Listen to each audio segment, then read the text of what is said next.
I want to first start the talk by going through a few Ramayana Dhyana Slokas and the invocation for God from Kamba Ramayana. The talk is going to be based on Sanskrit verses from Valmiki Ramayana and Tamil verses from the Tamil version of Ramayana, which is very close to my heart, and it is called Kamba Ramayana, named after Kamba, the author of the Tamil Ramayana version. Kojantam Rama Rameti Maduram Madaraksharam Aruhya Kavita Shakam Vande Valmiki Kokilam Valmiki Murisimvasim Kaitavara Charinaha Shunvan Ramakatha Nadam Konayadam Parangakam Goshpati Krita Varashim Asaki Krita Rakshasam Ramayana Mahamala Ratnam Vande Anilatmajam Anjana Nandanam Veeram Janaki Shokanasam Kapit Samaksha Hantaram Vande Lanka Vayankanam Manojavam Marata Tulya Vedam Chitendriyam Buddhimadam Parashtem Vatatmajam Vamarayuda Mukyam Sri Ramadudam Sirasam Namami Yatra Yatra Raghunatha Kirtanam Tatra Tatra Kritamasta Kanchalam Vashpavari Paripurna Lochanam Maratin Namata Rakshasa Antakam Veda Vedye Pare Pumsi Jate Dasratmaje Veda Pracheta Dasat Asit Sakshat Ramayana Atmanaha Ulagam Yavayam Tamula Vakalam Nilai Peruttalam Neekalam Neengala Alagila Vilayattu Vilayaravar Talaivar Annavarke Saranyagale.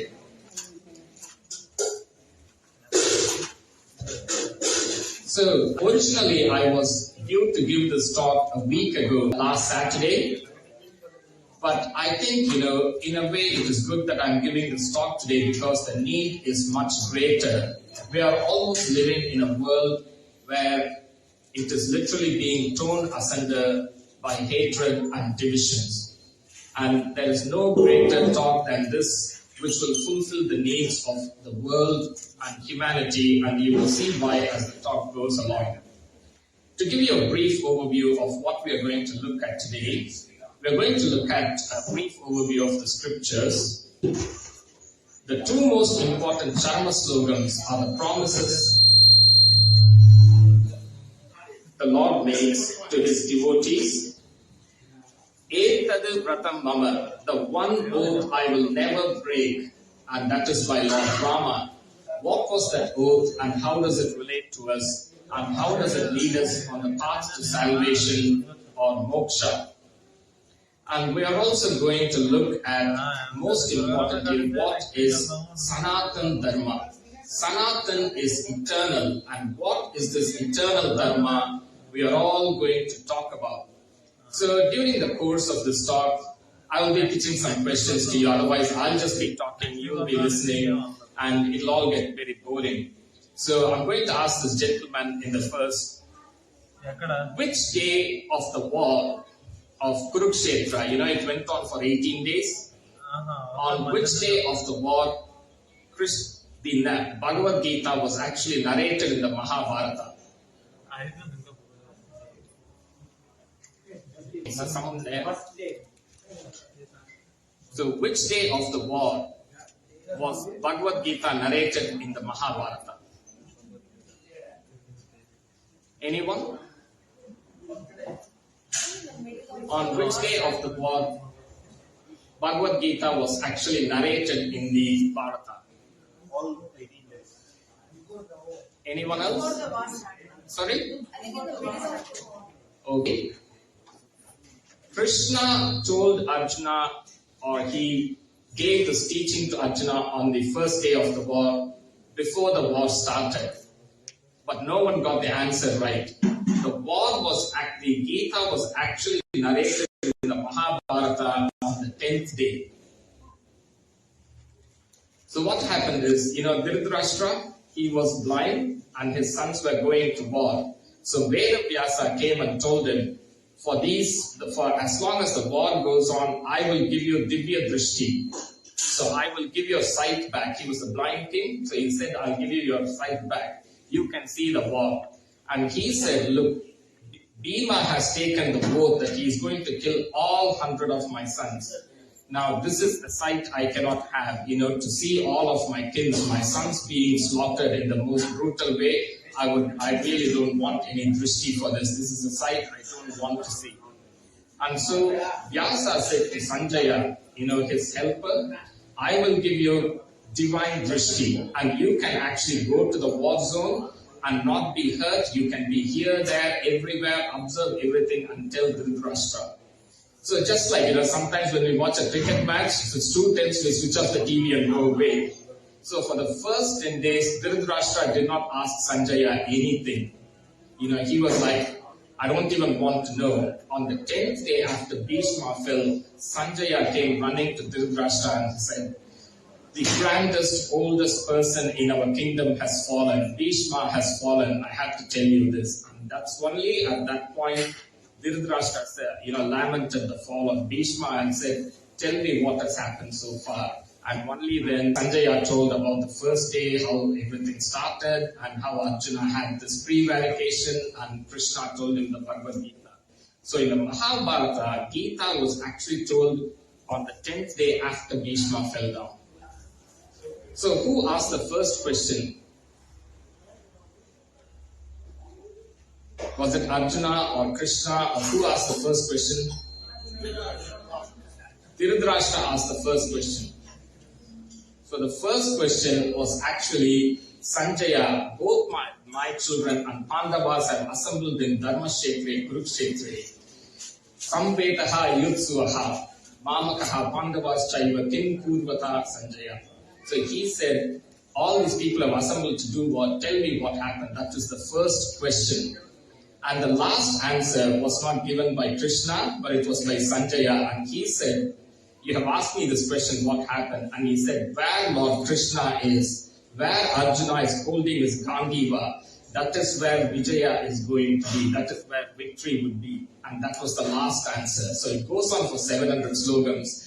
So you see, a lot of times we come to the temple, we pray, we go, we never take time to kind of look into what is beneath the bonnet, as we say in English. So what is the actual true heart of sanatan dharma? What do we pray to? What do we pray for? So that is what this next hour is going to be.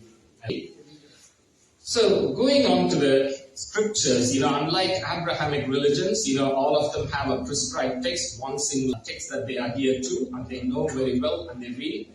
Ours is more like an ocean. I'm just going to summarize it very simply. This is only a very brief overview. So as we all know, we have the 4 Vedas. We've got the Rig Veda, Yajur, Sama and Atharvana Veda. And these are supposed to form the basis of everything that follows. And then the 4 Vedas have 6 Angas, or called Shatakams. And then you also have Aranyakas. And one of the important Shatakam is actually the Jyotisha. So there are Vedas, Angas, and then Shatakams. And then you go on to Upangams. Okay, Upangams are the ones that help the Angas. Okay.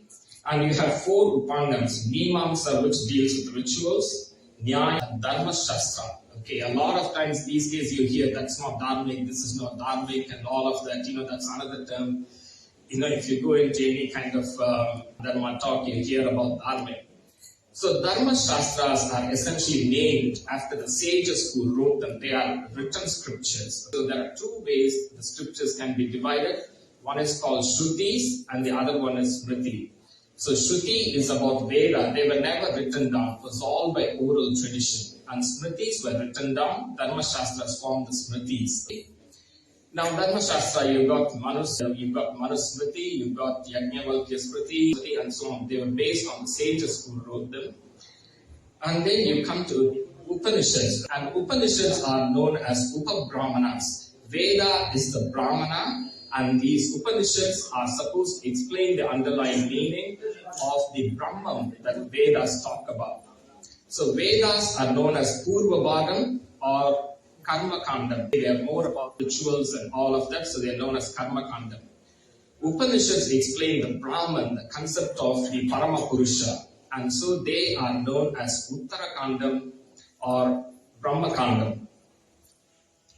And next, after the Dharma Shastras, we come to Itihasas and Puranas. What is the difference between Itihasam and Puranam? Is it just the length? Not necessarily, because Ramayana is 25,000 verses long. If you take Skanda Puranam, which is the longest Puranam, it's 55,000 verses long. That's the longest Puranam. Now, Itihasa is about, when you say the main difference is that in Itihasa, it has been written when the main character in the story was alive. It was written contemporaneously as the main character. Valmiki wrote Ramayana when Rama was alive. Vedavyas wrote Mahabharata when Krishna was alive. So the characters were all alive when it was written. So where do you start? Among all of this, where do you start? So there is a shloka that will guide you. Itihasa Puranabhyam Vedam Samuppa Brahmayetu Vibeti Alpashruta Dvedo Mamayam Pratarashriti. What this means is the Veda Mata fears anyone who comes to touch her without having first gained knowledge of the Itihasas and Puranas. So where do you start? So between the two, the Itihasas have a higher significance. If you look at this verse, it says Itihasa Puranabhyam. So in Sanskrit grammar, the word, if you are going to put two words in, two terms in, the one with the lower number of syllables would go in first. So Purana, 3 syllables, whereas Itihasa, 4 syllables. So Purana should have come first. But the rule is that whichever term has the higher amount of gravitas, importance, that goes first. So here they broke the rule and put Itihasa first because that has got greater significance. And among the Itihasas, the traditional gurus, the spiritual gurus will tell you Ramayana is the more significant one. It is known as Shrestha Itihasam and also Vyangya Kavyam because Vyangya means deeper meaning. So it's got lots more deeper meaning. And so Ramayana is the first one amongst all of the big scriptures that you need to actually start your spiritual journey. So that is all about scriptures. I hope I'm giving you a brief, useful overview. Next we go to this really difficult question, dharma.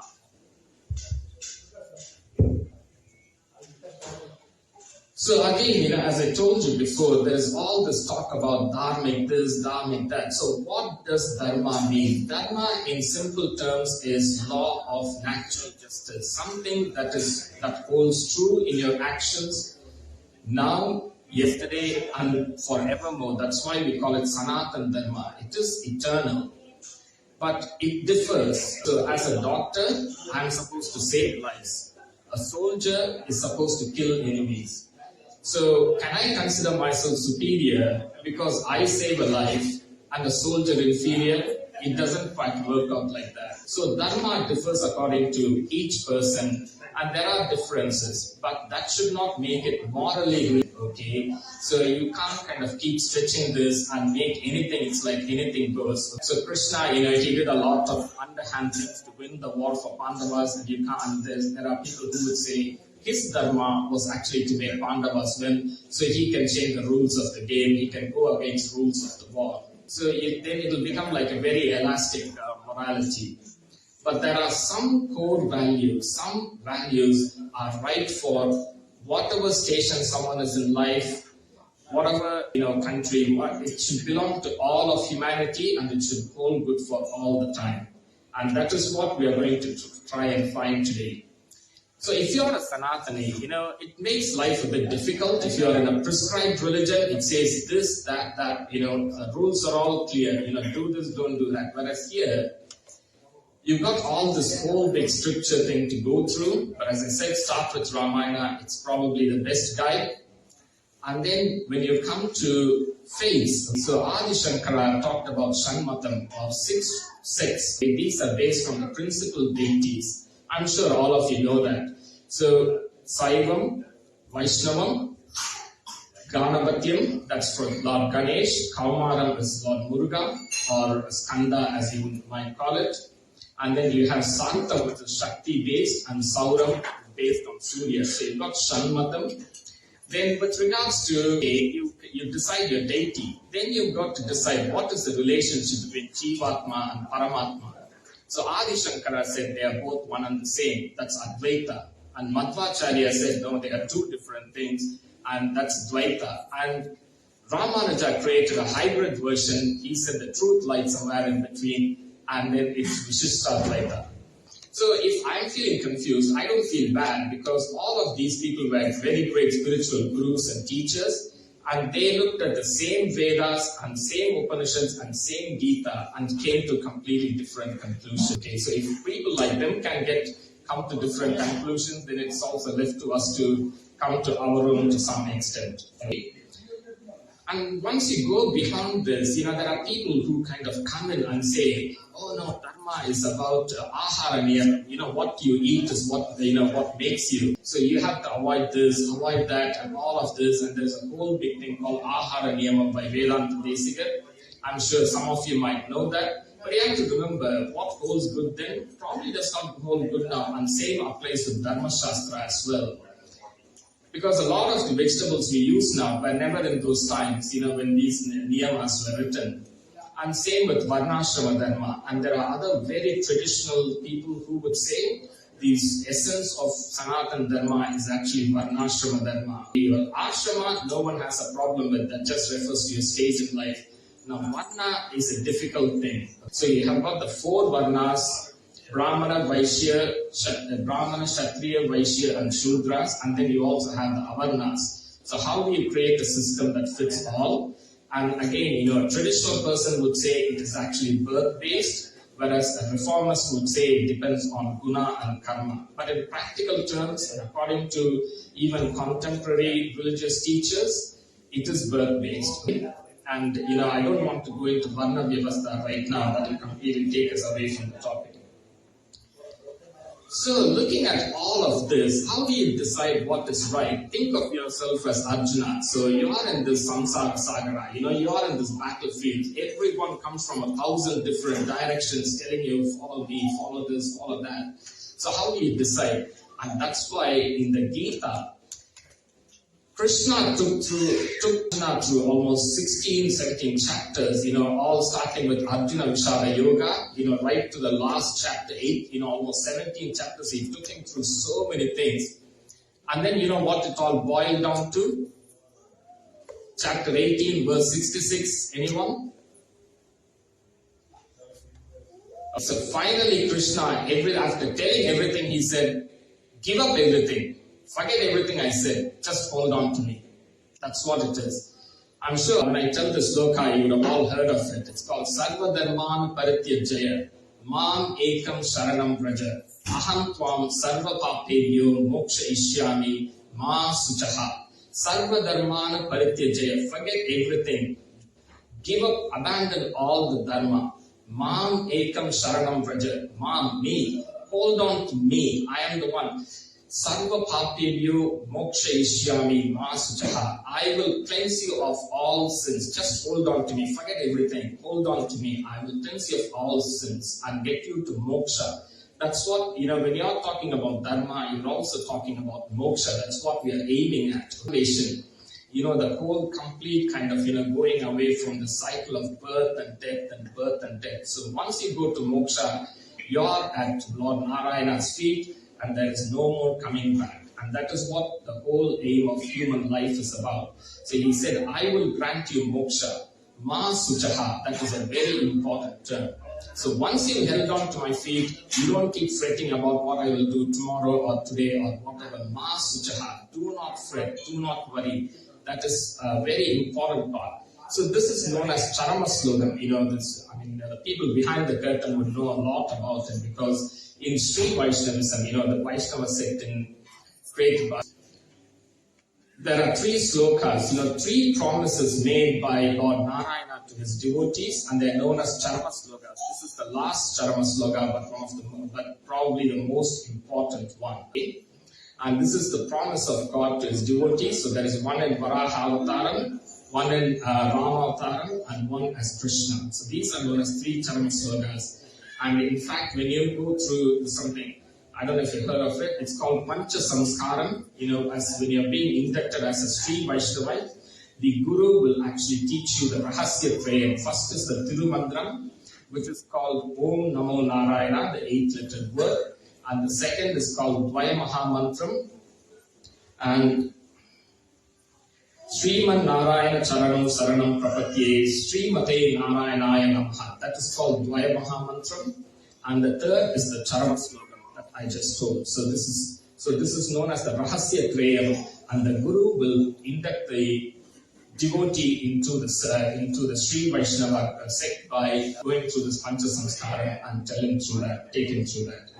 So, having decided that dharma is actually Mam Ekam Sharanam Praja, so we can assume that what Krishna says is follow my dharma. When he says my, it is about him as the Guru. So when a Guru says follow me, it is not him as a person. So then we'll all be like rats in the story of Pied Piper of Hamelin. Someone plays music, we'll just go behind this Guru and that Guru because we like his music or whatever. But it is about the qualities of the Guru that we have to kind of think. And when we talk about qualities, it's not just what the Guru says, but also what the Guru does. A Guru can't be someone who is like, do what I say, not what I do. That is not the form of a Guru. So this is where the division between Krishna and Rama comes. For a Guru, there has to be agreement between thought, word, and deed. What the mind thinks, the mouth must speak, and what the mouth speaks, the action should follow that. That is that is how a Guru is worthy of following. Now, Krishna talked all about Gita. But then, when the time came, he could not really follow through. Now, Krishna devotees among you, don't get upset. I'll explain later on why. Whereas with Rama, this is what we are going to see. Etad Vratham Mama. So he took an oath and he held on to it even at great peril to him. And that is what we are going to see going forward. Now, why Rama? Because, during the Ramayana sloka, I said, Veda Vedye Pare Pumsi Jate Dasaratatmaje. Veda Pracheta Dasat Aset Sakshat Ramayana Atmanaha. So, all the Parabrahman, what this sloka says is all of the Brahmana, the supreme being, the Parabrahman that Vedas talk about is Rama. And on his birth, the Vedas all distilled themselves into Ramayana. So, we are going to go into Ramayana now. And before we go through that, I'll tell you some basic Vaishnava traditions and teachings so you can follow what comes on later on.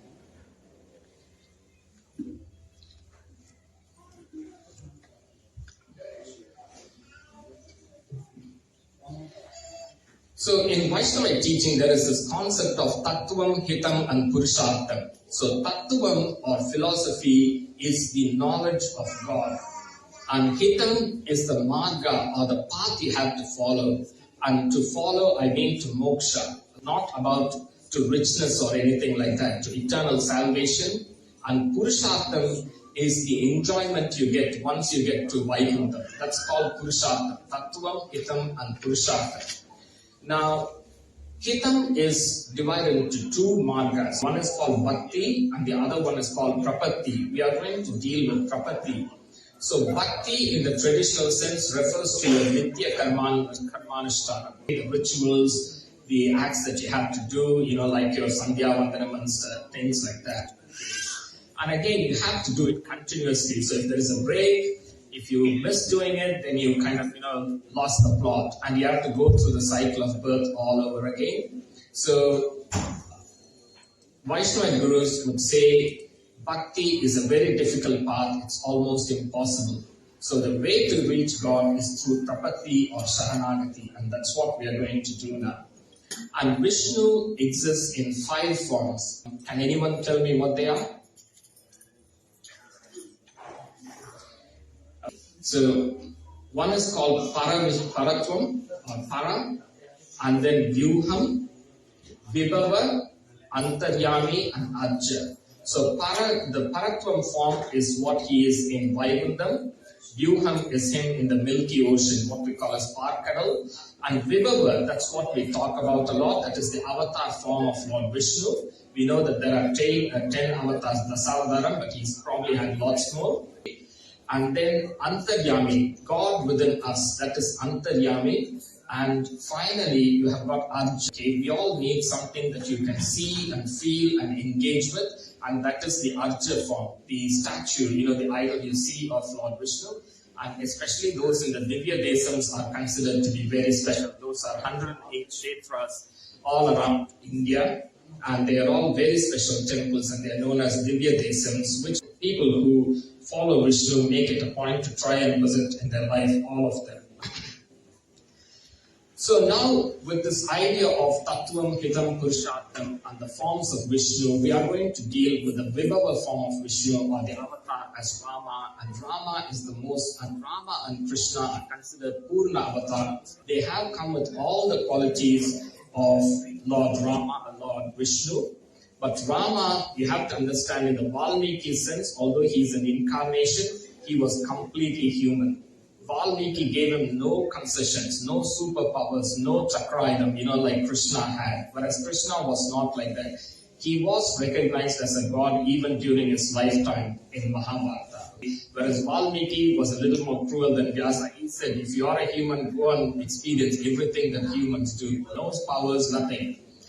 And so we come to Ramayana, and we now come to Vibeeshna Saranagati. Now, I'm sure all of you know the story, but very briefly, Rama was a prince. He was the son of King Dasharatha, and he got banished just on the day he was due to be crowned as the crown prince. And he was banished to the forest with Sita. His brother Lakshmana followed, and they had nothing to take with them from the forest. And next is that Sita was then abducted by Ravana, and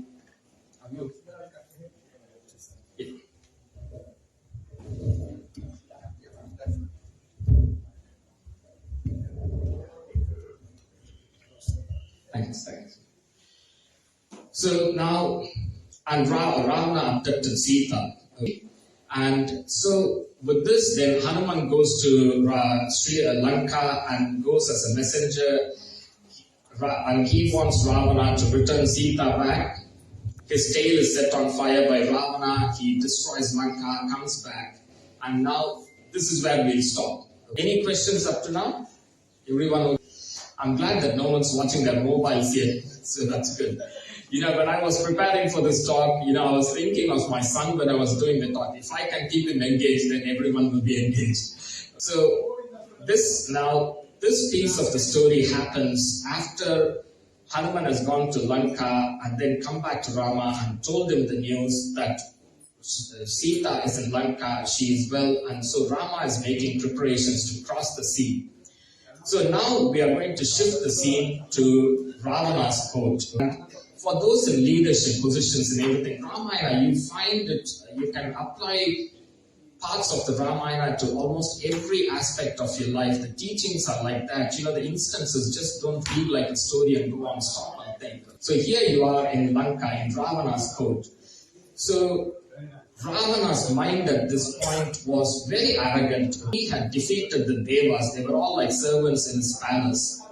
And he had the most powerful force, and no one could actually take him. That's why the Devas had to beg Vishnu to come as the avatar. So his mind was arrogant. There was no equal to him that he had not defeated. And then his mind was also full of lust for Sita. He couldn't kind of wait to get Rama out of the way and get Sita. So his mind was filled with arrogance and lust, and he was a very poor leader because all of that had made him to such a level that he had stopped listening to anyone. So this is one of the classic faults of his leadership, that despite repeated defeats, he would just keep on persisting with his wrong path because his ears were blocked with all of this nonsense. Now, what happens is all of his generals, and especially his son Indrajit, keep goading him to go to war. They are like, you're the most powerful person. Who are these monkeys and these two human beings there? Let's go. You go in the morning, it's like India versus Netherlands. You'll go in the morning, we'll finish the match by lunchtime and we'll be home, that kind of thing. And the only person who spoke reason was Vibeeshna, and he said, first of all, what you have done is morally wrong. You should take Sita back.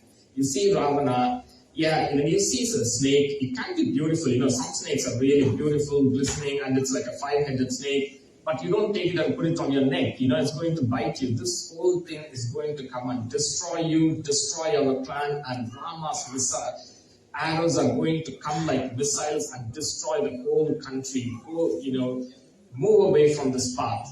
And Ravana gave, and he went full blast against Vibeeshna and told him, you see, I have kept you and maintained you at a high level, and this is how you repay your gratitude to me as a brother.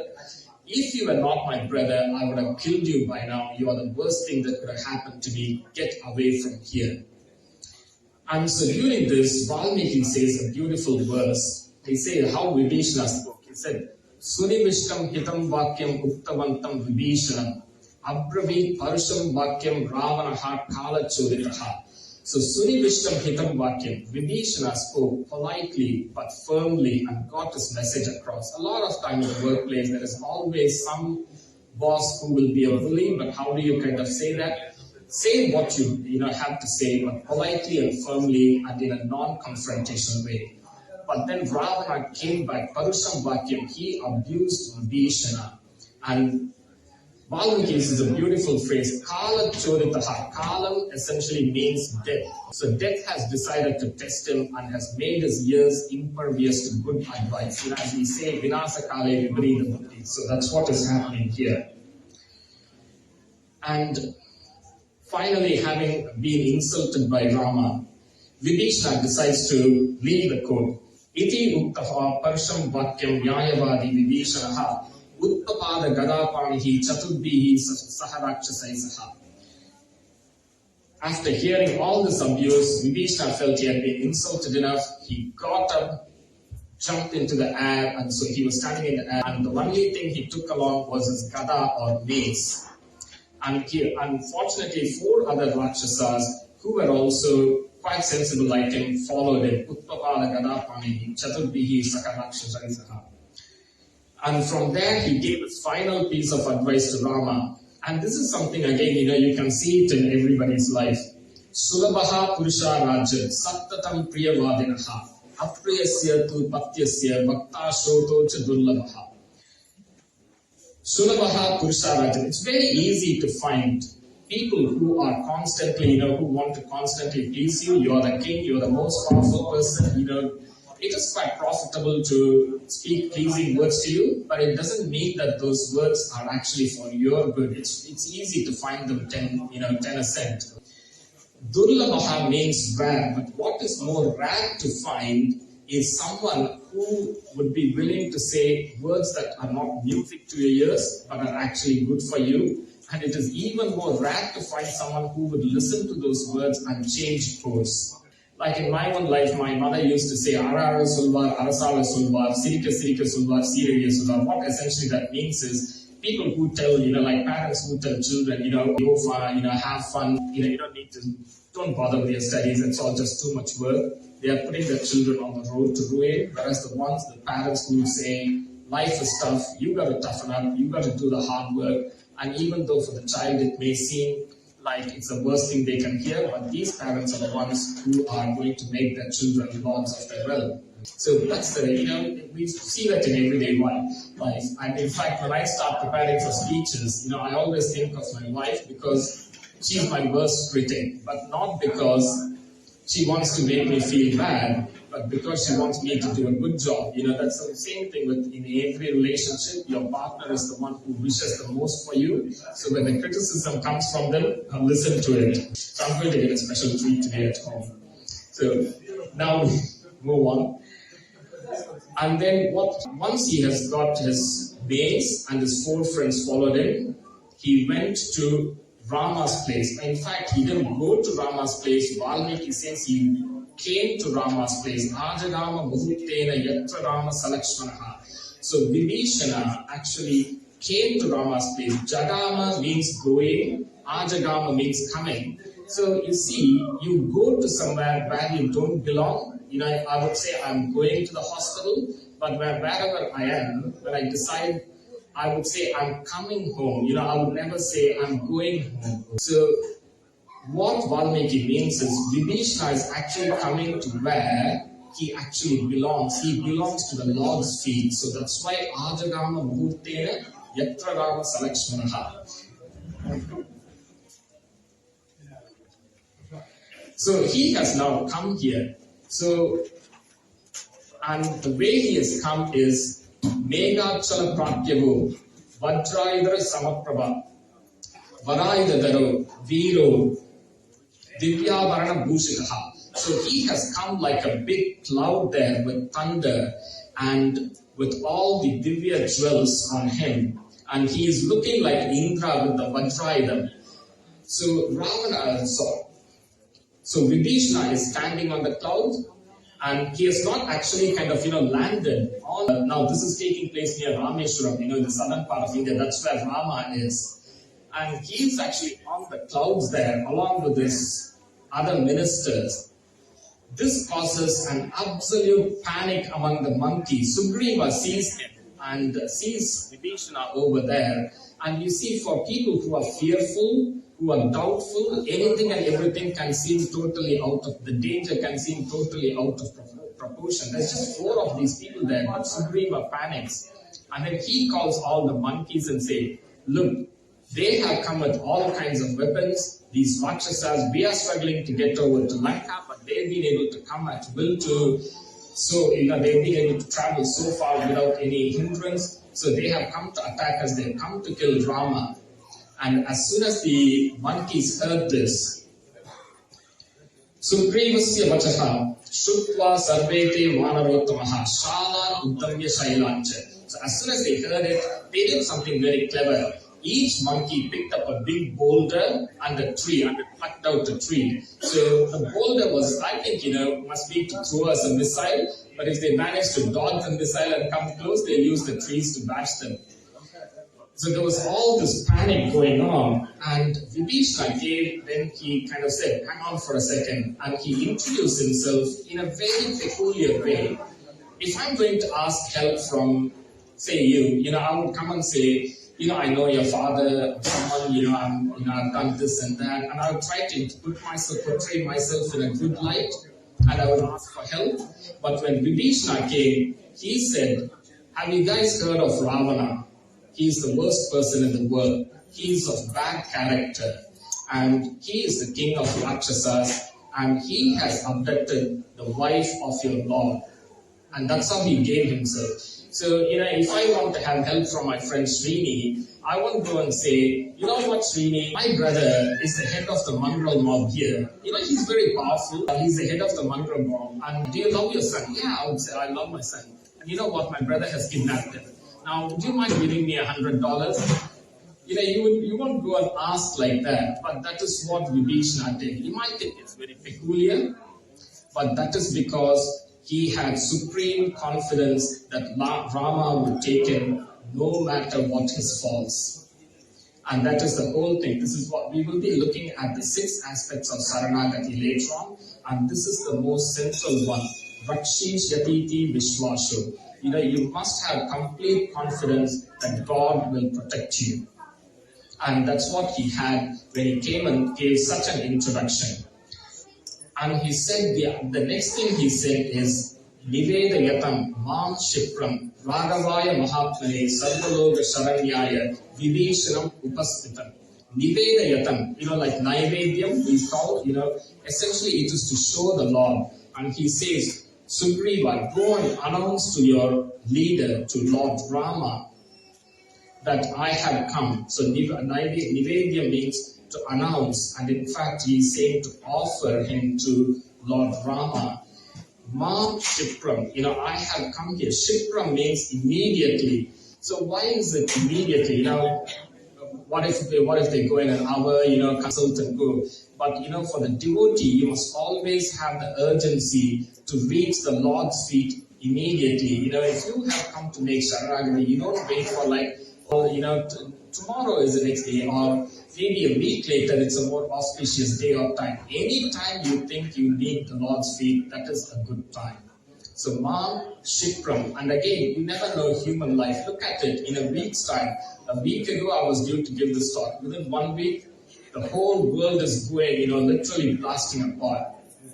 And who would have expected it? There is a big war coming, 1 million people displaced, thousands dead already. So that is why Arvar says, Mannin nilayila mannuyil aakigal, yennu mirattu uyirin minmin neerin. So, Minnin nilayila mannuyil aakigal. Our life is like a lightning. It'll be over before it's finished. So, Mam Shikram, Varavaya Mahatmane. So he's saying to Ragakula Tilak, so this is about Saulabhyam. So everyone coming from the Ragakulam has got this way of being accessible. The kings have this way of being accessible to their subjects. Yes, Rama is on a very high pedestal, but there are 3 qualities of Saranyan. So Saranyan is the one who offers you protection.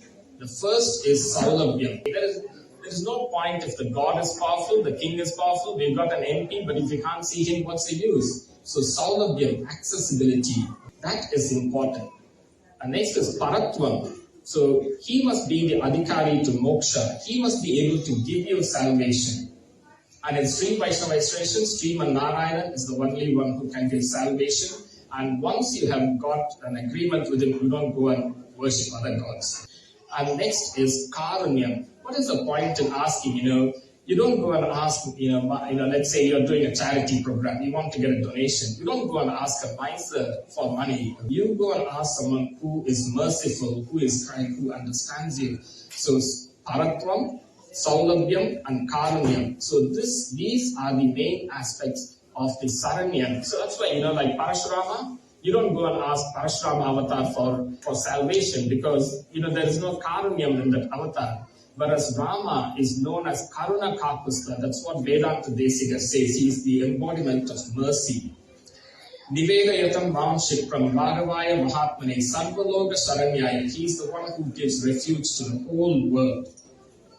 So now, you can contrast Rama's leadership with Ravana. So Ravana would not listen to any advice. It was either his way or the highway.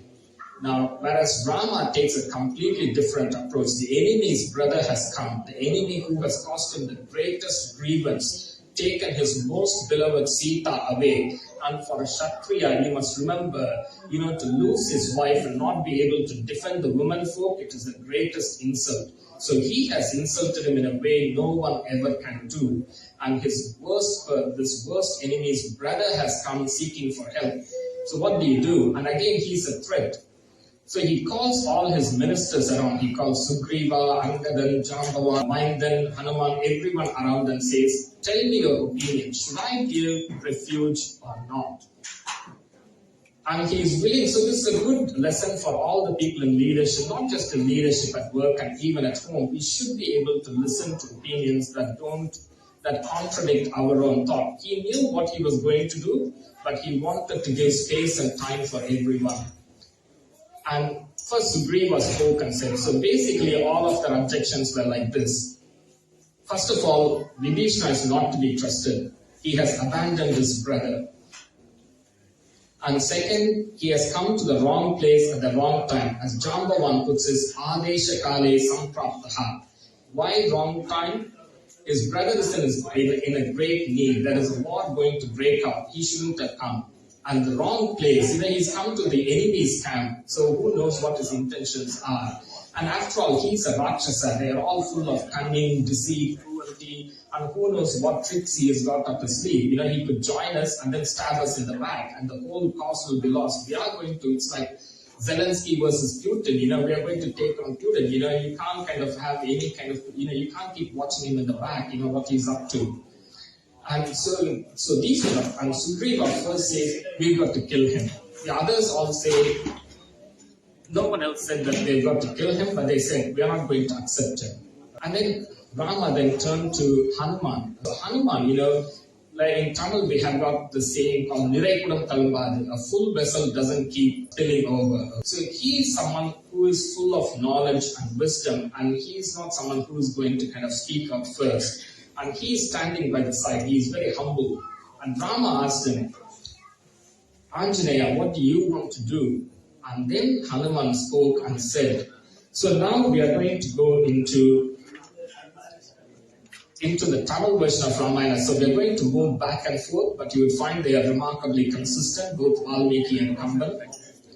And he said, Vali win pera, Arasu Ilayavan pera, Koliya Vali Silai Valiyum Patramum Silamum Unardu, Nirsend Tellidin, Male Arasu Aidwan Virumbi Meina. What that means is, Vibeeshna has known the way, from the fact that you killed Bali, who is who is a very powerful person. He knows the prowess of your Godandam, and he knows about your prowess in the battlefield. So he has come seeking you, knowing that you are going to be the victor. It shows his intelligence. He knows which side is going to win. And here, slightly, Kamban takes a different version from Valmiki, because he says, Veeru Arasu, Male Arasu Eiduvan Virumbi Megana. Male Arasu is moksha. He has come in here seeking moksha. In Valmiki, there's a slightly different version where Rama says he's a Rajya Kamchicha, which means he has come seeking kingdom. That is not a Vaishnavite thing to do. You don't go do Saranagati to get material gains. You can ask for material needs, but not for material gain. So it's a slight difference, but it's not a big thing. And he said, he is also a man of justice. When I went to Lanka and Ravana wanted to kill me after all the destruction I caused, in fact, Hanuman had actually killed Ravana's son straight away, even before he met Ravana. He advised him, it is not dharma to kill women, the foe who has lost his weapons in the battlefield, and the messenger, even if he has done evil. So messengers are to be protected at all costs. And so Vibeeshna is a person whose mind is set in dharma. So we should take him. And finally he said, Devarkum Danavarkum, Disemugan Mudalaya Devadevar Movarkum, Mudipariya Kariyathe Mulvipan Mundan Indrum, Avathin Vandu Abayam Indrane, Ayirth Agalavidhi Ayin, Kuvathin Silupunale, Kadal Ayirth Uvado Patravende. Rama, we are going to do a task that even the Devas could not do. That is our capacity. Are you going to be fearful of Vibeeshna, this last brother of Ravana, and let him go when he seeks refuge? It does not befit our stature. So you have to give him refuge. So that is what he said. And then Rama was very happy because finally someone spoke what he had in mind. And he said, Maradi Vadithu Sutta Petriye Petri, Matri Ini Muraipadi Enne. This is the final word. I'm so happy Hanuman spoke this. There is nothing more to be said. But anyway, this is a very important part because of all of Ramayana. Rama is a man of action. He's just, he shows by example. Not like, I wouldn't say not like Krishna. Krishna taught the Lord, but Rama was no taught, all action. And then he said, Vetriye Peruga, Viga, Viyad Varga, Patrudal Indri Mundro, Pugal Adu, Pugalemai Pagargendrane. Vetriye Peruga, Torka, Viga, Viyad Varga. Let us be victorious, let us face defeat, let us face the worst, fall in life that we have. We are not going to abandon someone who has sought refuge in us.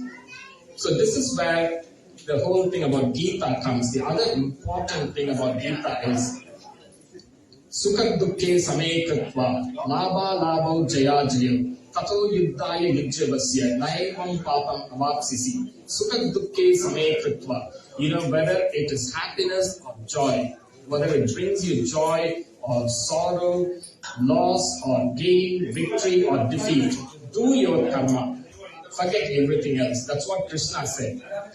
But then what happened is, as soon as the war started, on the second day, Bhishma and Arjuna met in battle. And it was like, in a test match, no one ever comes to a test match. But if it's a classic duel, like Wan and Tendulkar, the whole stadium is full. So on the day when they met, all the devas were there on the skies. They were all watching. They had all come to see this duel of the two people who had seen, the Dhanurveda experts. And so the battle started. He was using one astra, he was using the Pradi astra, so the battle went. And at one point, Bhishma had shot so many arrows, the whole sky darkened. What the Vyasa says is Vanandakaram. And then Krishna turned around to Arjuna and said, Arjuna, are you alive?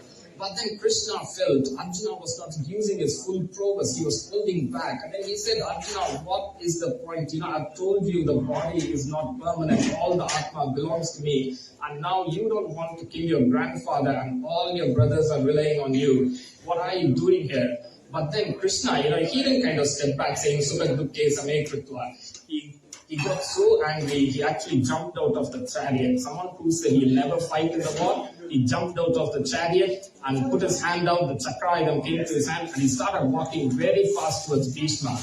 And then Bhishma did the only sensible thing he could have done. He dropped all his weapons, put his arm like that, put his hands together and said, Janardana, if I'm going to be killed today by your chakra, that is the best thing that can happen to me. And the minute he dropped his weapon, so this is called the Anjali Mudra. So Anjali, Jalayatihi Anjali, means God. Jalayati, it literally melts God. And so then Krishna was pacified, Arjuna came, fell at his feet and said he promised to fight better. And then Krishna went back to the chariot. So it is easy to talk the talk, but to walk the walk is the difficult part, and that's what Rama did. So then he goes on to kind of, this is the longest part, but I'll try and keep it short. Okay, so he said, Indru Vandan, Indru Undo. Yendriyare, Munne, Kundru Vandan, Indru Undo. Pugallada Kurugindra. Tundru Vand Ambusiyum, Traivanum Avane. Pinnai Pindru Endralam. Nampal Pugar Andri Piridu Undam. It doesn't matter if he's just come. I don't know him at all, apart from what Hanuman has told. I don't have any introduction to him. He's just come in and asked. Doesn't matter whether I know him for 100 years or just for an hour. And it doesn't even matter if he has killed my mother and father and he's coming and asking refuge. I am going to give him refuge. And this will lead to great fame, and that is what it is going to do.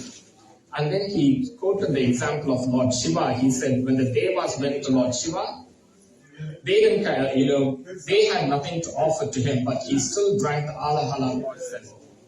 And Idaidavarka Abhayam Yam, and Irandavarka, Yeridi Vele, Kanaindavarka Agi, Alam Mundavar Kandililo. Have you not seen the example of Lord Shiva?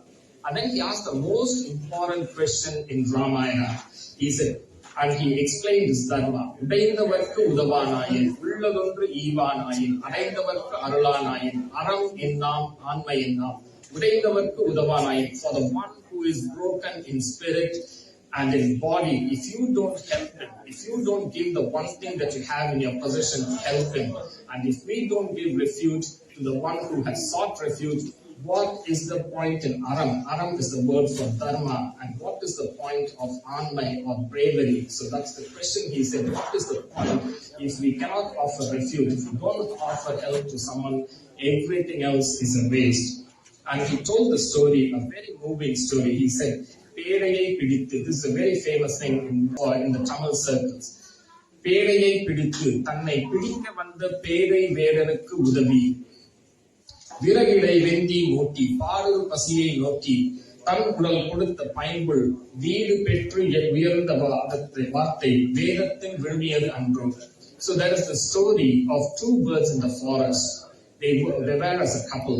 A hunter came and killed the female bird and he went away. And then he came back later. It was getting dark, it was raining, it was cold, and the hunter was hungry. And so the male bird, he came and actually sat under the tree of the male bird. He had not asked Saranagati, but the male bird, who had been gravely hurt by this person's actions, took the firewood, created a fire, and seeing he was hungry, offered its own, fell on the fire, died, and offered its own body to the hunter. And this is the example Rama says. This is the amount of hurt if this bird can take in so much hurt and still show mercy, what else we should be doing? And he then goes on to talk about Gajendra Moksham, the elephant who cried out for help from the jaws of crocodile. And then he tells an important concept about Jatayu. He says, when my wife cried for help and she had no one to help him, Jatayu came and gave up his life and tried to save her. Should I not be passing that kindness on to someone? So that's what he said. And then finally, what happened is, he said, now we're going back to Valmiki Ramayana. Now we're going to look at 3 verses. The first two are the more important. This is the one I like the most. Mitra pravena sampraptam natyajeyam katanchana dosho yadyapi tasya syat satam etad agarhitam. Mitra bhavena sampraptam. If someone comes to me not as a friend, mitra bhavena, even pretending to be a friend, dosho yadyapi tasya syat, even if he has faults, dosha, who is there without faults? Let him come to me even pretending as a friend, with whatever fault he has, I will accept him. And then he said, and he can know that Sugriva was fearful that some harm was going to fall, and so he comforted him. He said, Pisacham Danavan Yaksham, Pritibhyam Chaiva Rakshasam, Anguli Agrena Tanahanyam, Ichanna Hariganeshwara. Let it be a Pisas or a Danavan or a Raksham. All I need is the tip of my little finger to destroy them. So don't worry, that we are going to come to harm. And finally comes the Charama Slokam. Sakruta eva prapannaya tavasmiti cha yachate avayam sarva bhute vyoha dadami etad vratham mama. So this is where we come to the title of our talk, Etad Vratham Mama. Sakruta eva prapannaya. If someone comes and surrenders to me, just me, if someone comes and asks me for help, I'll probably, I want him to come and meet me in person, maybe make a call, send me an email, tell you why he needs the help. But with Lord, it's not like that. Just come once. And if he says, I am seeking refuge and I am yours, I will protect him from all the beings in the world. Sarva bhute, abhayam sarva bhute vyoha. Dadami Etad Vratham Mama. This is the one oath I will never break, and this is the promise God has given to you. And finally, everyone agreed. And so, this is the level where Rama goes from this plane to even higher. You have to understand this was written 2,500 years ago. The world was a very bloody place. People were conquering each other, enslaving populations. There was a lot of destruction.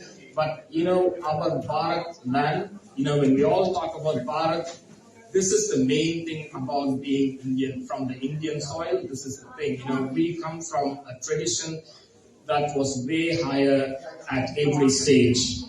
And in fact, we have actually gone further behind when you look at this. He said, Anayenam Harishreshta Dattam Asya Abhayam Maya Vibeeshna Sugriva Yadihiva Ravanam Swayam. Sugriva, come here. Anayenam Harishreshta Dattam Asya Abhayam Maya. I have given him refuge. Go and bring Vibeeshna to me. And in fact, don't come back to discuss if you find Ravana there. In case some good sense has prevailed, he has brought Sita back and has come to get my help, don't come and argue again. So he is willing to offer refuge to the person who hurt him the most. Vibeeshna Sugriva Yatihiva Ravanam Swayam. So then they bring Vibeeshna forward. And Vibeeshna is so taken up, he cannot believe that Rama has actually offered him this. And then he says, and once he comes there, he says to Rama, Rama had told him, Rajya Kanshicha, Rama, did you think I have come to gain kingdom? No. And he says, Paritvaita Maya Lanka Mitranacha Dhananacha Bhavatam Gatam Hi Rajyam Cha Jeevitam Cha Sukhanacha. Paritvaita means abandoning completely. I have abandoned my abode, my Lanka completely. I have abandoned my mitra, my friends, and dhanam, I have abandoned wealth. God is the greatest wealth. And in fact, parents, wife, children, friends, clan, whatever, they are all known as Abhasa Bandhus. The Prapta Bandhu is the Lord's feet. Lord is the Prapta Bandhu, the one who stays with you all the time.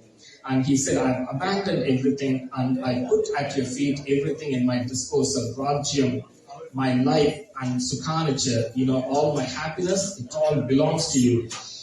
So he has completely surrendered him, and then he says, I have sinned. Not that I have sinned, but I have been born from the same womb as my elder brother Ravana. And to get rid of that sin, உன் இளையவர் கவித்த மௌலி எனக்கும் கவித்தி. Give me the crown that you gave your younger brother. So what crown did he give? He gave the sandals to him. He said, I don't need any kingdom. All I need is your Padaravindam.